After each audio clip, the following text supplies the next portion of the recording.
اپنی جوانی اللہ کی عبادت میں گزار. جوانی کے اندر نمازیں، یہ جوانی میں نمازیں پڑھتا تھا، جوانی میں اللہ کی عبادت کرتا تھا. پہلا فائدہ یہ ہے، فرمایا قیامت کے دن جب کوئی سایہ نہیں ہوگا، ماں جو ہے اپنے بیٹے سے دور بھاگے گی، بیٹا ماں سے دور بھاگے گا، باپ بیٹے سے بھاگے گا، دوست دوست سے بھاگے گا، کوئی کسی کے کام نہیں آئے گا. فرمایا کہ یہ نوجوان جس نے جوانی میں اللہ کی عبادت کی تھی، اللہ آج اس کو بھی اپنے عرش کا سایہ تھا. اللہ اکبر. اللہ کی عبادت کے فائدے ہی فائدے ہیں، انسان کے گناہ معاف ہو رہے ہیں، قیامت کے دن کی سختیوں سے یہ محفوظ ہو رہا ہے، دل لگا رہتا ہے مسجد کے ساتھ، ایک نماز سے دوسری نماز کے انتظار میں رہتا ہے. فرمایا نمازیں چھوڑتا نہیں ہے، اپنی من مانی نہیں کرتا، اپنی مرضی نہیں کرتا. دین میں 5 نمازیں فرض ہیں تو یہ 5 نمازیں پڑھتا ہے، صبح کی نماز، عشاء کی نماز اور عصر کی نماز. عصر کے حوالے سے رسول اللہ صلی اللہ علیہ وسلم نے فرمایا جو عصر کی نماز فرمایا چھوڑ دیتا ہے، نہیں پڑھتا، فرمایا کہ اس کے حوالے سے کیا ہے، فرمایا اس نے اپنا مال اور اپنا جو ہے اہل جو ہے اسے کیا کر دیا، ہلاک کر دیا. اس کا مال اور اس کا اہل جو ہے ہلاک ہو گیا. اور جو عصر سے پہلے 4 رکعت نماز پڑھتا ہے نوافل، اللہ اکبر، رسول اللہ صلی اللہ علیہ وسلم فرماتے ہیں رحم اللہ امرأ من صلی قبل العصر 4، فرمایا کہ اللہ اس شخص کے اوپر رحم فرمائے جو کیا کرتا ہے، عصر سے پہلے 4 رکعت نماز پڑھتا ہے. رسول اللہ صلی اللہ علیہ وسلم کی اس کے لیے دعا ہے.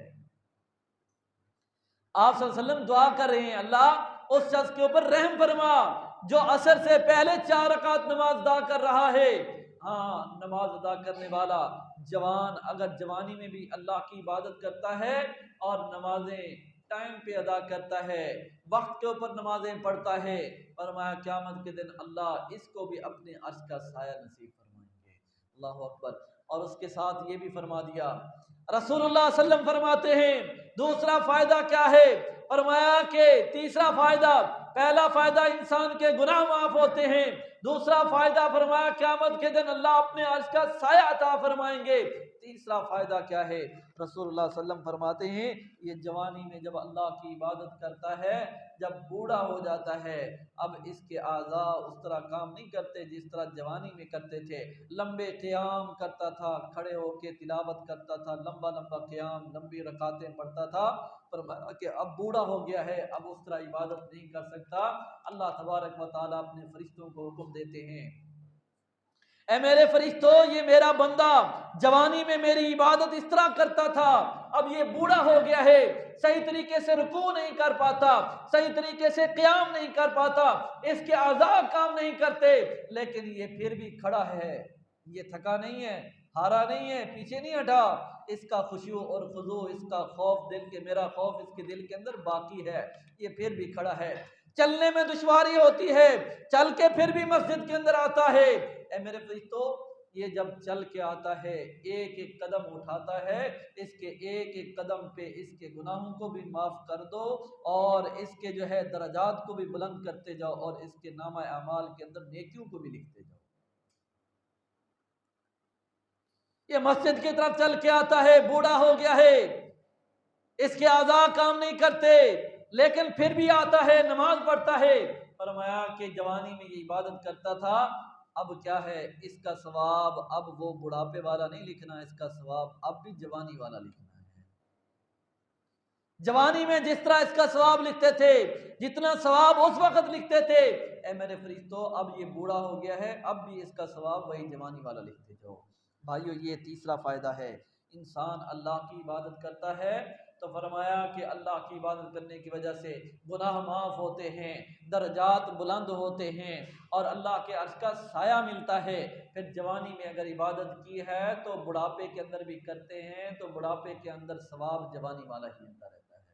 اللہ اکبر. رسول اللہ صلی اللہ علیہ وسلم کے ایک غلام ہیں ربیہ، کیا کرتے ہیں، رسول اللہ صلی اللہ علیہ وسلم جب رات کو بیدار ہوتے، آپ صلی اللہ علیہ وسلم اٹھتے ہیں تو یہ ربیہ آپ کے لیے وضو کا پانی لاتے، آپ صلی اللہ علیہ وسلم کے لیے وضو کا پانی لاتے، آپ کو وضو کراتے. ایک دن رسول اللہ صلی اللہ علیہ وسلم فرماتے ربیہ تو ساری رات میرا خیال رکھتا ہے، جاگتا رہتا ہے۔ ربیہ تو جب میں بیدار ہوتا ہوں، میں محمد صلی اللہ علیہ وسلم تو میرے لیے پانی لے کے آتا ہے، مجھے وضو کراتا ہے۔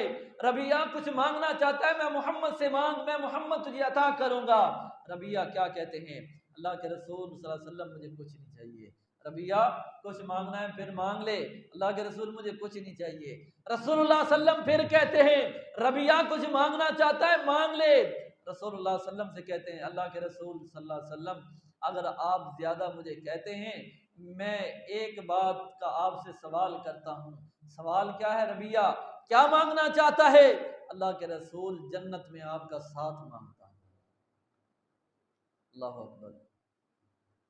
دنیا کی کوئی چیز نہیں مانگی، دنیا کے اندر کوئی مطالبہ نہیں ہے۔ اللہ کے رسول دنیا میں جس طرح آپ کو دیکھتا ہوں، آپ کا دیدار کرتا ہوں، آپ کی خدمت کرتا ہوں، آپ کے لیے وضو کا پانی لاتا ہوں، آپ کو وضو کرواتا ہوں، اللہ کے رسول جنت میں بھی آپ کا میں ساتھ جاتا ہوں، جنت میں بھی آپ کے ساتھ رہنا چاہتا ہوں۔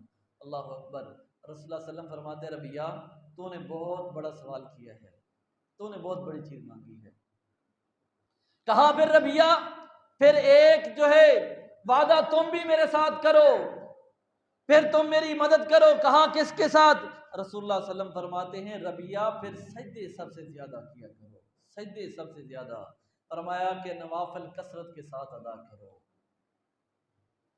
نفل کثرت کے ساتھ ادا کرنا۔ فرمایا کہ اس سے کیا ہوتا ہے؟ اللہ تبارک و تعالیٰ قرآن کے اندر ارشاد فرماتے ہیں وَاسْجُدْ وَاقْتَرِبْ، اے محمد صلی اللہ علیہ وسلم سجدہ کیجئے اور رب کا قرب حاصل کیجئے۔ سجدے کے ذریعے بندہ رب کے قریب ہوتا ہے۔ سب سے زیادہ قربت رب کی جو ہے تب ملتی ہے بندہ جب اپنی جبین کو، اپنی پیشانی کو رب کے سامنے جھکاتا ہے تو بندہ سب سے زیادہ رب کے قریب ہوتا ہے۔ تو اللہ تبارک و تعالیٰ فرماتے ہیں وَاسْجُدْ وَاقْتَرِبْ، سجدے زیادہ کیجئے اور رب کا قرب حاصل کیجئے۔ ربیہ سے رسول اللہ صلی اللہ علیہ وسلم فرماتے ہیں ربیہ نوافل زیادہ ادا کر۔ فرمایا کہ نوافل ادا کرنے کی وجہ سے میرا رب تجھے میری قربت جو ہے جنت کے اندر عطا کر دے گا۔ اللہ اکبر۔ ربیہ کہتے ہیں اس دن کے بعد میں نے سب سے زیادہ سجدے کرنا شروع کر دیے۔ کس لیے؟ اس لیے کہ رسول اللہ صلی اللہ علیہ وسلم کی رفاقت، آپ کا ساتھ جو ہے وہ جنت کے اندر مل جائے گا۔ میں اور آپ بھی چاہتے ہیں تو بھائیو رمضان گزارا ہے، رمضان کے اندر تراویح پڑھتے ہیں، سجدے کرتے ہیں، نمازیں پڑھتے ہیں، سجدے کرتے ہیں، رب کا قرب ملتا ہے، رب کے قریب ہوتے ہیں۔ رمضان جاتا ہے ہم دور چلے جاتے ہیں۔ اللہ کو ایسا مسلمان نہیں چاہیے۔ مسلمان وہ جو پابندی کرے، جو پابندی کرے کس کی؟ نمازوں کی، جو پابندی کرے اپنے باقی معاملات کی، نیکیوں کے اندر سبقت کرے۔ یہ اللہ تبارک و تعالیٰ نے ایک مہینہ رمضان کا دیا ہوتا ہے تاکہ اس کے اندر ہم پابند ہو جاتے ہیں اور نیکی کا شوق پیدا ہو جاتا ہے۔ لیکن رمضان جیسے ختم ہوتا ہے تو ہمارے اندر وہ نیکی کا جذبہ بھی ختم ہو جاتا ہے۔ رمضان میں دیکھ لیجئے کہ ساری رات جاگتے ہیں، قرآن بھی پڑھتے ہیں، آخری عشرے کے اندر ساری رات جاگتے ہیں، تراویحاں بھی ادا کرتے ہیں، باقی دعائیں بھی جو ہے وہ کی جاتی ہیں۔ لیکن محترم بھائیو جیسے رمضان ختم ہو جاتا ہے ہم پیچھے ہٹ جاتے ہیں۔ اللہ نے جو عبادت، یہ اپنی جو ہے عبادت ہمارے اوپر جو فرض کی ہے، فرمایا وما خلقت الجن والانس الا لیعبدون، یہ ساری زندگی جو ہے کس کے لیے ہے؟ اللہ کی عبادت کے لیے، اللہ کی عبادت کے لیے۔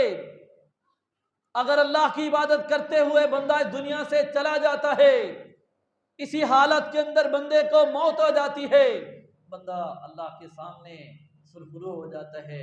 اور یہ بندہ جب اللہ کی عبادت کرتا ہے اللہ تبارک و تعالیٰ پہلا انعام یہ دیتے ہیں کہ اس کے گناہ معاف ہو جاتے ہیں، دوسرا انعام یہ ہے کہ اپنے عرش کا سایہ عطا فرماتے ہیں، اور تیسرا کیا ہے؟ فرمایا کہ جب یہ بوڑھا ہو جاتا ہے تو اس کا ثواب جوانی والا لکھا جاتا ہے۔ بوڑھا ہو جاتا ہے تو ثواب جوانی والا جو ہے وہ لکھا جاتا ہے۔ اور اگر یہ نمازیں نوافل زیادہ ادا کرتا ہے، نوافل کثرت کے ساتھ کرتا ہے، سجدے جو ہے کثرت کے ساتھ کرتا ہے، نوافل ادا کرتا ہے، تو پھر رسول اللہ صلی اللہ علیہ وسلم کا قرب جو ہے جنت کے اندر ساتھ ملنے کا چانس بھی ہے۔ اللہ اکبر۔ رسول اللہ صلی اللہ علیہ وسلم فرماتے ہیں، حدیث قدسی ہے، فرمایا کہ جو اللہ کی عبادت کرتا ہے اللہ تبارک و تعالیٰ اس کے فکر اور فاقے کو بھی دور کر دیتے ہیں۔ نماز کے ذریعے سے، اللہ کی عبادت کے ذریعے سے انسان کی پریشانیاں